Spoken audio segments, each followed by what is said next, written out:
Mheshimiwa Sasisha Mafue, swali la nyongeza. Asante Mheshimiwa Mwenyekiti. Katika wilaya ya Hai, hasa mji wetu wa Bomang'ombe, kipindi cha mwezi wa 9 kuelekea wa 12 kumekuwa na changamoto ya maji sana.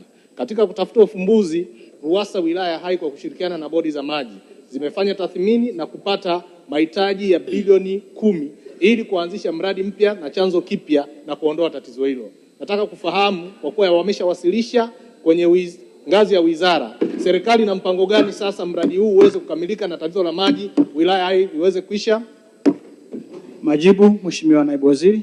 Mheshimiwa Mwenyekiti, napenda kujibu swali la nyongeza la Mheshimiwa Sasisha Mafue, mbunge wa Hai, na nimpongeze sana kwa kazi nzuri anayoifanya kwa wana Hai, lakini pia nakushukuru sana Mheshimiwa mbunge kwa ushirikiano unaoendelea kutupatia, kwa sababu hata hii Sibiuso, chanzo cha kuanza kuandika andiko, tunatambua ulikuwa ni ushauri wako kwa kutumia window ya National Water Fund, ambapo National Water Fund inatoa mikopo kwa taasisi zetu ili kuweza kutekeleza miradi ya maji.